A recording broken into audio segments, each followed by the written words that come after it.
నమస్కారం గురుగారు. నమస్కారం. శ్రీమన్ మహాగణాధిపతయే నమః. శ్రీ గురుభ్యో నమః. గురువందనం.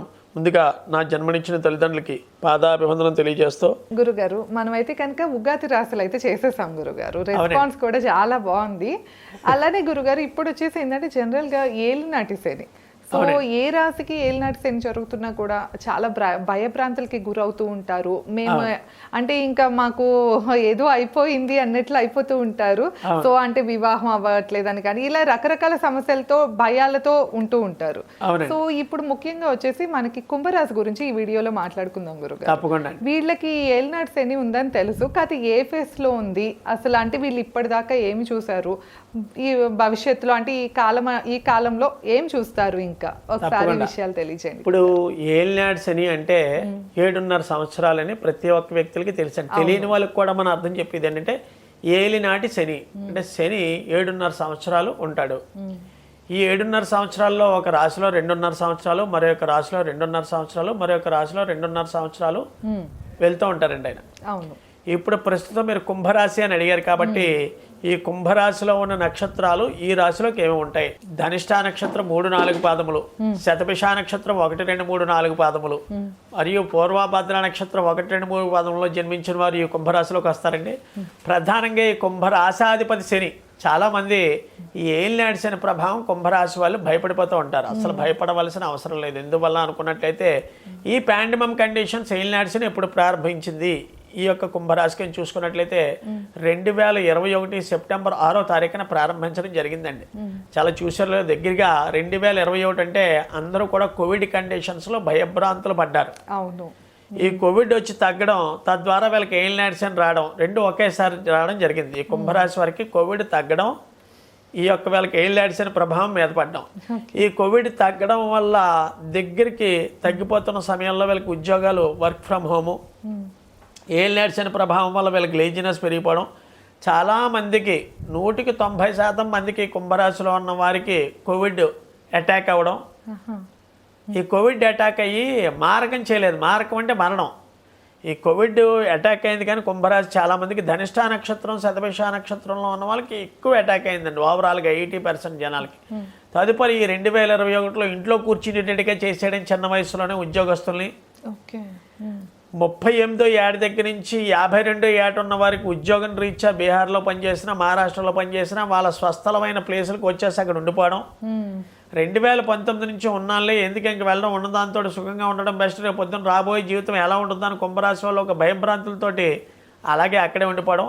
అప్పటి నుంచి కూడా 2024-25 వరకు కూడా ఎటువంటి మార్పు రాలేదండి కుంభరాశిలో ధనిష్ఠా నక్షత్రం వాళ్ళకి. ప్రధానంగా చూసుకున్నట్లయితే ఎందువల్ల అని చూసుకున్నట్లయితే వాళ్ళకి మధ్యాంతరంలో అంటే వయస్సు మధ్యలో గురు మహర్దశ వెళ్ళిపోయి 36వ సంవత్సరంలో ధనిష్ఠా నక్షత్రం 3-4 పాదముల వరకే వివరిస్తున్నాను. ఈ యొక్క గురు మహర్దశ వెళ్ళిపోయి శని మహర్దశ ప్రారంభించడం జరుగుతుందండి. యాక్చువల్లీ ఈ 36వ ఏట ఉద్యోగం పోవడం కానీ, ఉద్యోగంలో బ్రేక్ రావడం ఈ కోవిడ్ వల్ల కానీ జరిగిన వాళ్ళకి 5 సంవత్సరాలు కూర్చోబెట్టేసింది. 4 సంవత్సరాలు అంటే 2021 నుంచి 2005 వరకు ఏదో చిన్న చిన్న ఉద్యోగాలు చేశారే తప్ప మంచి ఉన్నత స్థాయిలో ఎదిగిన రోజులు ఎవరికి కూడా కుంభరాశి వాళ్ళకి లేవండి. అది అప్పటి నుంచి స్టార్ట్ అయింది. మళ్ళీ శని యొక్క భగవానుడు రిలీఫ్ ఎప్పటి నుంచి ఇచ్చాడని చూసుకున్నట్లయితే 2024 ఏప్రిల్ 17వ తారీఖు దగ్గర నుంచి ఉపశమనం కలిగానరా బాబు మేము కుంభరాశి వాళ్ళు అనుకున్నట్టుగా. ఎందువల్ల అంటే ఆ యొక్క రాసుకున్న వాళ్ళు ధనిష్ఠ నక్షత్రం వాళ్ళకే కదా వాళ్ళ యొక్క భార్యకి అనారోగ్యం చేయడం కానీ, లేదా వాళ్ళ ఇంట్లో వాళ్ళ పిల్లాడికి అనారోగ్యం చేయడం కానీ, వాళ్ళ అమ్మాయికి అనారోగ్యం చేయడం వల్ల కానీ, తనకు అనారోగ్యం చేయడం వల్ల కానీ విపరీతమైన ధన వ్యయం, ధనం ఖర్చు ఎక్కువగా కనిపించింది ధనిష్ఠ నక్షత్రం వారికి. ఈ ప్రధానంగా చూసుకున్నట్లయితే వీరికి 2021లో ప్రారంభించి 2028 సెప్టెంబర్ నెల వరకు ఉందండి. ఇంకా ఈ 2.5 సంవత్సరాలు జరుగుతూ ఉంటుంది ఏలినాటి శని కుంభరాశిలోను. 5 సంవత్సరాల ఫేజ్లో ఫస్ట్ 2.5 సంవత్సరాలు ఏ రకంగా జరిగింది, ఉద్యోగం అయితే ఉద్యోగం, విద్య అయితే విద్యా ఆటంకాదులు, ఎగ్జామ్స్ ఫెయిల్యూర్ అయిపోవడం. ఇంజనీరింగ్ కుర్రాడు ధనిష్ఠా నక్షత్రం వాడు చదువుతూ ఉంటుంటే వాడు పాస్ అవుతాడు మా వాడు గ్యారంటీగా అనుకున్న వాళ్ళకి 5-6 బ్యాక్లాగ్స్ ఉండిపోవడం. 2022-2023 ఇంజనీరింగ్ మెడిసిన్ చదివే విద్యార్థులకి, ఇంటర్మీడియట్ చదివే వాడికి ఫిజిక్స్ ఎక్కువగా ఉండిపోవడం, ప్రత్యేకంగా చూసుకున్నట్లయితే ఫిజిక్స్ అన్న సబ్జెక్టును ఉంచేసాడండి ఆయన శని భగవానుడు. 2 సంవత్సరాల పడిన అవ్వపోవడం, వాడి మీద తల్లిదండ్రులు పెట్టుకుని గోల్స్ అంతా తలకిందలైపోవడం, ఇలాంటివి ఎక్కువగా ధనిష్ట నక్షత్రం వాళ్ళకి జరిగాయి. ఇప్పుడు చూసుకున్నట్లయితే రాబోయే కాలంలో ఈ 2.5 సంవత్సరాలు జరిగిపోయిన 5 సంవత్సరాలు 2.5 సంవత్సరాలు విద్య ఉద్యోగం ఆటంకాలు, తర్వాత 2023 దగ్గర నుంచి 2026 వరకు ఈవేళ వరకు విపరీతంగా ధన వ్యయం. ఫస్ట్ 2.5 సంవత్సరాల్లో మానసిక ఇబ్బందులు, ఒత్తిళ్లు, అనారోగ్యం చేకూర్చి తర్వాత 2.5 సంవత్సరాల్లో విపరీతమైన ధన నష్టం తీసుకొచ్చేటట్టుగా చేసింది. అంటే ఖర్చు ఎటు చూసినా దారులన్నీ మూసిపోవడం, ఇంట్లో ఉన్న డబ్బు ఖర్చు పెట్టేయడం, లేదా అప్పుల పాలు అయిపోవడం, ఇవి ఎక్కువ ధనిష్ట నక్షత్రం వాళ్ళకి జరిగాయండి. ఇక రాబోయే 2.5 సంవత్సరాలు మంచి యోగకాలంగా చెప్పవచ్చు. ఎందువల్లంటే ఆయన వెళ్తూ చాలా మంచి చేస్తాడని చెప్పడం జరిగింది. ఈ యొక్క మధ్య వయసులో ఉన్న 35 సంవత్సరాల నుంచి 45 సంవత్సరాలు ఎవరైతే ఉన్నారో వారికి రెండోసారి ఏలినాటి శనిగా చెప్పడం జరుగుతుంది. ఎందువల్లంటే 27 సంవత్సరాలకి శని భగవానుడు ఫస్ట్ ఫేజ్ వదిలేస్తాడండి. ఇది రెండో రకమైన ఏలినాటి శనిగా చెప్పడం జరుగుతుంది. ఇప్పుడు ధనిష్ట నక్షత్రం మరియు శతభిష నక్షత్రం మరియు పూర్వభద్ర నక్షత్రం 60 సంవత్సరాల నుంచి చాలా జాగ్రత్తగా వినాలి. 62 సంవత్సరాల నుంచి 75 సంవత్సరాల లోపు ఎవరున్నారో వాళ్ళకు మూడో రకమైన ఏలినాటి శని, మూడోసారి ఏలినాటి శనిగా చెప్పడం జరుగుతుంది. ఎవరైతే మూడోసారి ఏలినాటి శని చూస్తారో వారికి అనారోగ్య సమస్యలు, కిడ్నీ ట్రాన్స్ప్లాంటేషన్ ఇవి జరుగుతూ ఉంటాయి. ధనిష్ట నక్షత్రం వాళ్ళు చాలా జాగ్రత్తగా ఉండాలి. తదుపరి శతభిష నక్షత్రం. ఈ శతభిష నక్షత్రం 1, 2, 3, 4 పదములలో ఏ రకాలు ఉన్నాయి అని చూసుకున్నట్లయితే ప్రధానంగా మగవాళ్ళకైతే కంటికి సంబంధించిన ఆపరేషన్స్ జరగడం జరిగాయి 2021 నుంచి 2025 వరకు కూడా. ఈ శతభిష నక్షత్రం మధ్య వయసులో అంటే 38 దగ్గర నుంచి 54 సంవత్సరాల లోపు ఉన్న వారికి అంతా కంటికి సంబంధించిన రుగ్మతలు జరిగాయి.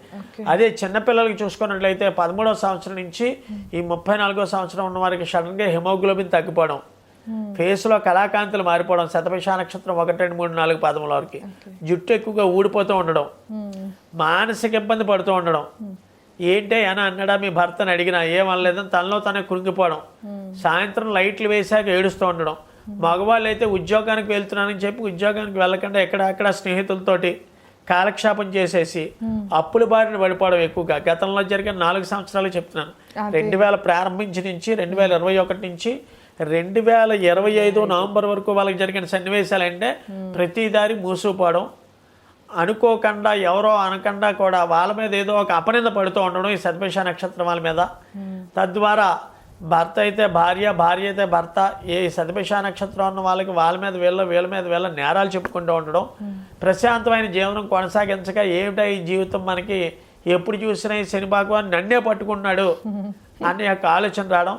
తదుపరి ఈ రాహుమార్దశలో ఎవరు జన్మించున్నారో వాళ్ళకి యుక్త వయసులో అంటే చిన్న వయసులో రాహుమహార్దశ 2వ పాదంలో పుట్టిన వాళ్ళకి 9 సంవత్సరాలు ఉంటాడు కాబట్టి 9 ప్లస్ తర్వాత జరిగే దశ గురుమహార్దశ 16, 25వ సంవత్సరం దగ్గర నుంచి 44వ సంవత్సరం వరకు శని మహర్దశ జరుగుతుంటుంది. ఈ శని మహర్దశ ఏలినాటి శని ఎవరికైతే జాతకంలో ఉన్నాయో వాళ్ళని చాలా కృషించిపోయేటట్టుగా చేసేసారండి.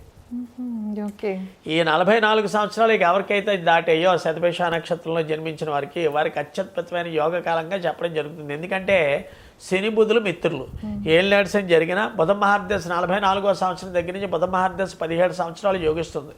ఈ బుధ మహర్దశ యోగించలేదు అనుకున్నట్లే అయినా సరే ఈ శని భగవానుడి యొక్క కృపా కటాక్షాల వల్ల వీరి వ్యాపారంలో కానీ, విద్యందు కానీ, ఆరోగ్యం ఎందు కానీ, వివాహ సమస్యలతో ఉన్నవారు కానీ, ప్రత్యేకంగా ఈ కుంభరాశుల శతభిష నక్షత్రంలో వీళ్ళకి తక్షణమే ఇది 3rd ఫేజ్ అండి. ఫస్ట్ 2 ఫేజులు అయిపోయాయి. అంటే ఫస్ట్ 2 ఫేజులు ఏంటి, 2.5 సంవత్సరాలు ఒక ఫేజు, 2.5 దగ్గర నుంచి 5 సంవత్సరాల వరకు 2వ ఫేజు, 5వ సంవత్సరం నుంచి 7.5 సంవత్సరాల వరకు 3వ ఫేజు అని చెప్పడం జరిగింది.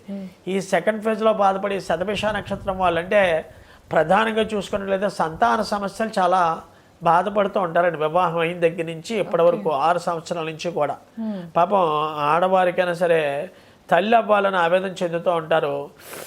ఎవరైతే ఈ యొక్క పుత్ర సంతానం లేరో వాళ్ళకి నవంబర్ నెలలో మంచి యోగకాలంగా చెప్పడం జరుగుతుంది. ఎందువల్ల అనుకున్నట్లయితే ఈ శతభిష నక్షత్రానికి గురుడి యొక్క సంచారం 6వ ఇంట మారడం, ధనాధిపతి కర్కాటకంలో సంచరిస్తూ ఉండడం, గురుడు లాభాధిపతి అవ్వడం, ఈ 2 యొక్క కారణాల వల్ల అనుకున్న యొక్క ఉద్యోగం యందు స్థిరత్వం ఏర్పడడం, ప్రమోషన్స్ ఆటోమేటికల్లీ రావడం. సాఫ్ట్వేర్ ఇంజనీర్లకు చూసుకున్నట్లయితే శాలరీ అప్రైజల్ జరగడం మే 17వ తారీఖు దగ్గర నుంచి, తద్వారా సంతాన విషయంలో బాధపడే వారికి సంతానం, ఈ యొక్క శతభిష నక్షత్రం వాళ్ళకి రాబోయే 2.5 సంవత్సరాలు అంటే 2026 సెప్టెంబర్ దగ్గర నుంచి 2028 సెప్టెంబర్ వరకు వీళ్ళకి మంచి అత్యద్భుతమైన యోగ కాలంగా ఉంటుంది. వీరికి ఈ యొక్క 2026 సెప్టెంబర్ దగ్గర నుంచి శతభిష నక్షత్రం వాళ్ళు విలాసవంతమైన వస్తువులు అంటే ఒక బంగ్లా కొనుక్కోవాలనుకున్న వాళ్ళకి, ఇల్లు కొందాం అనుకున్న వాళ్ళకి, స్థలం కొందాం అనుకున్న వాళ్ళకి, ఎప్పటివరకు వెనకబడిన వాళ్ళు ఈ యొక్క శతభిష నక్షత్రం వాళ్ళు సెప్టెంబర్ నెల వచ్చేటప్పటికి డబ్బు లేకపోయినా సరే, అప్పు చేసైనా సరే ఒక స్థలం కొనడం కానీ, ఒక పొలం కొనడం కానీ, ఏదో బంగ్లా కొనడం కానీ జరగడం జరుగుతుంది.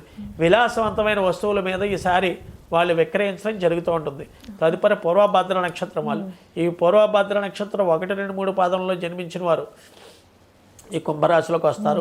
1, 2, 3 పాదములు పెట్టిన వాళ్ళు షేర్ మార్కెట్లో నష్టం వాటిల్లే ఆస్కారాలు ఎక్కువగా ఉన్నాయి. ఎందువల్ల పూర్వభద్ర నక్షత్రాధిపతి గురుడు, కుంభరాశికి రాశాధిపతి శని, ఈ రెండు కూడా గురుడు జ్ఞానకారకుడు, శని వ్యాపారకారకుడు. ఈ రెండింటిని తోడు చూసుకున్నట్లయితే 2021 నుంచి భార్య వల్ల కానీ పుత్రుల వల్ల కానీ నష్టం వాటిల్లే ఆస్కారాలు ఎక్కువగా ఉన్నాయి పూర్వభద్ర నక్షత్రం వాళ్ళకి. వీళ్ళకి ఫస్ట్ ఫేజ్లో చూసుకున్నట్లయితే ఆడవాళ్ళకైతే స్పైనల్ కార్డ్ ఇష్యూస్ రావడం, మగవాళ్ళకైతే ఈ యొక్క న్యూరో అంటే నరాలకు సంబంధించిన బాధతో బాధపడుతూ ఉండడం, ఈ న్యూరో ప్రాబ్లమ్స్ ఎక్కువగా ఉంటూ ఉండడం, ఇవి ఎక్కువగా జరుగుతాయి. ప్రధానంగా ఈ పూర్వభద్ర నక్షత్రం వాళ్ళకి ఈ డయాబెటిక్ అనే రోగం చాలా పట్టి పీడిస్తూ ఉంటుంది. ఏలినాడ్సిన ప్రభావం నుంచి ఫస్ట్ ఫేజ్లో వాళ్ళకి ఈ యొక్క డయాబెటిక్ వచ్చే ఆస్కారాలు ఎక్కువగా ఉన్నాయి. తదుపరి ఇప్పుడు చూసుకున్నట్లయితే సెకండ్ ఫేజ్లో వచ్చినట్లయితే వాళ్ళు అనుకున్న ప్రతి పని కూడా సక్సెస్ అయ్యి వాళ్ళకి డబ్బులు ఎందు అంటే 2021 నుంచి 2023 నవంబర్ వరకు జరిగిన బ్యాడ్ ఈవెంట్స్ అన్నీ కూడా 2023 నవంబర్ దగ్గర నుంచి మంచి యోగకాలంగా జరగడం జరిగింది. వాళ్ళు కూర్చుంటే నడుస్తే వెళ్ళిపోతూ ఉంటుందని జీవితం. దేనివల్ల అని చూసుకున్నట్లయితే పూర్వభద్ర నక్షత్రం వాళ్ళు గురు మహర్దశలో జన్మించి 1వ పాదంలో జన్మించిన వాళ్ళు చూసుకున్నట్లయితే వాళ్ళకి 12 సంవత్సరాలు గురు మహర్దశాశేషం ఉండి 12 + 19 అంటే 31వ సంవత్సరంలో వరకు శని మహర్దశ అయ్యి బుధ మహర్దశ కంప్లీటెడ్ అయిపోయి 49వ సంవత్సరంలో కేతు మహర్దశలో ఎంట్రన్స్ అవుతారంటే ఆ కేతు మహర్దశ వాళ్ళకి చాలా యోగకాలంగా చెప్పడం జరుగుతుంది. ఎవరైతే ఉద్యోగాలు పోయి అనుకున్నారో వాళ్ళు పూర్వభద్ర నక్షత్రం వాళ్ళు 2.5 సంవత్సరాలు చాలా కష్టపడి ముందుకు కొనసాగించారు జీవితం అంటే ఏంటో. అక్కడి నుంచి చూసుకున్నట్లయితే 2023 నవంబర్ దగ్గర నుంచి ఈ 2026 సెప్టెంబర్ వరకు వారికి ధనం దగ్గర లోటే ఉండదండి. తర్వాత థర్డ్ ఫేజ్లో పూర్వభద్ర నక్షత్రం వారికి ఏ రకంగా ఉంటుంది అని చూసుకున్నట్లయితే వీరు భార్య స్థానం కొంచెం వీక్గా కనిపిస్తుంది. ఈ థర్డ్ ఫేజ్లో పూర్వభద్ర నక్షత్రం ఎవరైతే జన్మిస్తారో వారికి కేతు మహర్దశలో ప్రత్యేకంగా కుజాంతర్దశ వచ్చేటప్పటికి భార్య వియోగం జరగడం కానీ, లేదా భార్య యొక్క అనారోగ్యం పాలవడం కానీ, లేదా భార్య వైపు హాస్పిటాలిటీ వైపు ఖర్చు అవ్వడం జరగడం కానీ ఇవి ఎక్కువగా జరుగుతాయి. అంటే థర్డ్ ఫేజ్ చాలా జాగ్రత్తగా ఉండాలి. పూర్వభద్ర నక్షత్రం 1, 2, 3 పాదముల వాళ్ళు. ఆడవాళ్ళు ఉన్నారు అనుకోండి గురుగారు, ఆడవాళ్ళు అనుకున్నట్లయితే మగవాళ్ళకి కిడ్నీకి సంబంధించిన ప్రాబ్లం రావడం, హార్ట్కి సంబంధించిన కార్డియాకి సంబంధించిన ప్రాబ్లమ్స్ రావడం పూర్వభద్ర నక్షత్రం వాళ్ళకి జరిగే ఆస్కారాలు ఎక్కువగా ఉన్నాయి. దీని నిమిత్తం ప్రతి శనివారం కూడా విడవకుండా 7 శనివారాలు వెంకటేశ్వర స్వామి దీపారాధన చేయడం కానీ 7 నల్ల నవ్వుతులతో పెట్టడం వల్ల చాలా అత్యద్భుతమైన యోగకాలంగా ఉంటుంది. తదుపరి రాబోయే 2.5 సంవత్సరాలు ఇప్పటివరకు ఫస్ట్ ఫేజ్లో వాళ్ళని చాలా బ్యాడ్ ఈవెంట్స్ ఇచ్చి, సెకండ్ ఫేజ్లో మంచి ఫ్లోయింగ్ ఇచ్చి, థర్డ్ ఫేజ్లో కొంచెం 2027 ఫిబ్రవరి 24వ తారీఖు వరకు చాలా జాగ్రత్తగా ఉండాలి. ఎందుకంటే ఈ థర్డ్ ఫేజు 2026 సెప్టెంబర్ 23వ తారీఖుతో ప్రారంభించి ఫిబ్రవరి 2027 పూర్వభద్ర నక్షత్రం వాళ్ళకి రిలీఫ్ ఇచ్చే ఆస్కారాలు ఎక్కువగా ఉన్నాయి. ఎందువల్ల ఈ థర్డ్ ఫేజ్లో మళ్ళీ 2.5 సంవత్సరాలుగా విభజించడం జరుగుతుంది. 2.5 సంవత్సరాల్లో ఈ 6 నెలలు కొంచెం కఠినమైన రోజులుగా పూర్వభద్ర నక్షత్రం 1, 2, 3 పాదముల వాళ్ళు చాలా జాగ్రత్త ఉండాలి. ఎందువల్లంటే వాళ్ళకు అనుకోని సంఘటనలు ఎదురవడం, స్త్రీకి అనారోగ్యం చేయడం, భార్యకి యాక్సిడెంట్స్ అయ్యి ఆస్కారాలు ఎక్కువగా ఉండడం, చేతికి అందిన కోర్టు సమస్యలు ఏర్పడుతూ ఉండడం ఇవి ఎక్కువగా జరుగుతూ ఉంటాయి. దీని నిమిత్తం 7 శనివారాలు విడవకుండా శని భగవానికి ఇష్టమైన వెంకటేశ్వర స్వామి కానీ లేదా ఆంజనేయ స్వామి ఆరాధన కానీ ఎవరైతే ప్రతి శనివారం రాత్రి 1 పూట అంటే మధ్యాహ్నం భోజనం చేసి రాత్రి ఫాస్టింగ్ ఉంటారో 7 శనివారాలు చేయడం వల్ల ఈ యొక్క దోష పరిహారం అయ్యి అత్యద్భుతమైన ఫలితాలు అనుభవించడంలో ఎటువంటి సందేహం లేదు. ప్రధానంగా నేను ఇచ్చే సూచన ఏంటంటే పూర్వభద్ర నక్షత్రం ఉన్న వాళ్ళు ఎడ్యుకేషన్లో ఉన్న వివాహం కాని మగవాళ్ళైనా ఆడవాళ్ళైనా చాలా జాగ్రత్త తీసుకుని చాలా జాతకం ఒక ఇద్దరు ముగ్గురికి చూపించే వివాహం చేయించండి. పుత్ర సంతానం ఎందు ఎవరైతే బాధపడుతున్నారో వాళ్ళ కమెంట్స్లో పెట్టినట్లయితే వాళ్ళ డేట్ ఆఫ్ బర్త్ టైము టక్మని వాళ్ళకి ఇమ్మీడియట్ ప్రిడిక్షన్ చెప్పడం జరుగుతుంది. తదుపరి సమస్యలతో ఉన్నామని ఎవరు కూడా మానసిక ఆందోళన చెందుతూ అలా పడుకోవడం వల్ల జరగదు. నేను చెప్పిన శనివారం రెమెడీస్ చేయడం వల్ల అత్యద్భుతమైన ఫలితాలు చూస్తారు. అంటే కుంభరాశిలో ఉన్న ఏ నక్షత్రం వాళ్ళైనా కూడా అది చేయొచ్చు కదా గురుగారు? ప్రత్యేకంగా పూర్వభద్ర నక్షత్రం వాళ్ళే 7 శనివారాలు చేయడం జరుగుతుందండి. ఎందువల్ల అనుకున్నట్టయితే లాస్ట్ ఫేజ్లో కుంభరాశి వారికి ఒక్కొక్కరికి ఒక్కొక్క ఫలితాలు ఇస్తుంది. ఎందుకంటే ధనిష్ట నక్షత్రం 3-4 పాదంలో ఉన్న వాళ్ళకి 52వ ఏట వాడికి ఒక మహర్దశ జరుగుతూ ఉంటుంది, బుధ మహర్దశ. అదే శతభిష నక్షత్రం ఉన్న వాళ్ళకి కేతు మహర్దశ జరుగుతూ ఉంటుంది. అదే పూర్వభద్ర నక్షత్రంలో ఉన్న జాతకుడికి ఏంటంటే బుధ మహర్దశ జరుగుతూ ఉంటుంది, లేదా శుక్ర మహర్దశ ప్రారంభం అవడం జరుగుతుంది. అంటే దశ నాథుడిని బట్టి ఈ యొక్క శని భగవాన్ యొక్క ఫలితాలు కూడా చెప్పడం జరుగుతుంది. ఓన్లీ ఒకే రాశుల్లో ప్రవహించడం అనేది జరగదు. ధనిష్ట నక్షత్రం వాడు కుజ మహర్దశలో పడతాడండి. అదే శతభిష నక్షత్రం వాడు రాహు మహర్దశలో పడతాడు. ఈ శని మహర్దశ ఏళ్ళేడు శని రెండు కంబైన్డ్ అయితే కొన్ని ప్రమాద హెచ్చరికలు ఉంటాయి. ఎందుకంటే చూస్తూ ఉంటారు, బండి మీద వెళ్తే పడిపోయాడు, మా అబ్బాయి రెస్ట్లోకి వెళ్ళిపోయాడు, కాలు విరిగిపోయింది 2 నెలలు అని చెప్పి. ఎడ్యుకేషన్ దగ్గరికి వెళ్తాడు, కొంటి మీదకి అమ్మవారు వచ్చేసిందని కొన్ని వందల జాతకాలు. లాస్ట్ ఇయర్ ఇంటర్మీడియట్ చదివి విద్యార్థులకు చాలా మంది చికెన్ ఫాక్స్ వచ్చాడు ఈ కుంభరాశి వాళ్ళకి. ఎడ్యుకేషన్ ఏదో విధంగా ఆప్ చేద్దామని వాడేంటి ఇంకా అఫర్మేషన్గా గురుబలం వాడి జాతకంలో బాగుంటే ఒంటి మీద చికెన్ ఫాక్స్ వచ్చినా, అయితే నీళ్లు వెళ్తూ ఒక అమ్మాయి ఆటోమేటికల్లీ స్థానానికి పట్టుకెళ్తాను వేడి నీళ్ళు వెళ్తూ కాలు జారి ఆవిడ మీద ఒలిగిపోయాయి నీళ్ళు, బబ్బులు వచ్చి ఆ బబ్బులతోటి ఎగ్జామ్కి వెళ్ళిపోయింది ఆ అమ్మాయి. అంటే జాతకంలో బలం రీత్యా బాగున్నంతసేపు కూడా శని భగవానుడు కూడా తోడ్పిస్తాడు, నువ్వు ముందుకు కొనసాగు అని. ఎప్పుడైతే జాతకంలో గ్రహాలు వీక్గా ఉన్నాయో ఈ శని భగవానుడి యొక్క విషయం అఫర్మేషన్ పెరిగిపోయి తద్వారా అంటే చూసారో లేదో ఎప్పుడూ లేని దేవుడు దన్నాలు లేకపోతే మొక్కుబడులు ఏం నడిచిన ప్రభావంలోనే చేస్తామండి. పుట్టి టైంలో దేవుడికి వెళ్ళడం, నది శని భగవానుడు పట్టేసుకున్నాడు. ఏ రకమైన దేవతారాధన చేస్తే గణపతి ఆరాధన చేయాలా, ఆంజనేయ స్వామి ఆరాధన చేయాలా, చూసారో లేదో ఏం నడిచిన ప్రభావం ఉన్న వ్యక్తులే ఎక్కువగా గుడిలో కనిపిస్తూ ఉంటారు. ఏమిటి వాడి గడ్డం పెరిగిపోవడం, జుట్టంతా పిచ్చాడిలో ఉండడం, కళాకాంతులు పోవడం. శని యొక్క ప్రభావం ఏంటంటే కళాకాంతులు తీసేస్తాడు. అంటే కొంతమంది చాలా అందంగా ఉంటారు కదండి ఏళ్ళు నడిచిన కానీ అది జాతక ప్రభావము. ఈ జాతక ప్రభావం రీత్యా పంచమ స్థానంలో కానీ కుటుంబ స్థానంలో కానీ భాగ్యస్థానంలో కానీ లాభస్థానంలో కానీ గ్రహాలు మంచిగా ఉన్నాయంటే ఇదే శని భగవానుడు రాజ్యస్థానంలో ఉంటే ఒక రకంగా చేస్తాడు, లాభస్థానంలో ఉంటే ఒక రకంగా చేస్తాడు, కుటుంబ స్థానంలో ఉంటే ఒక రకంగా చేస్తాడు, చతుర్థ స్థానంలో ఉంటే ఒక రకంగా చేస్తాడు. అంటే అందరికీ వర్తిస్తాయి అంటే 100% వ్యక్తులకు నేను చెప్పిన సంఘటనలు కలిసి ఉంటాయండి. ఇది మాత్రం తథ్యం.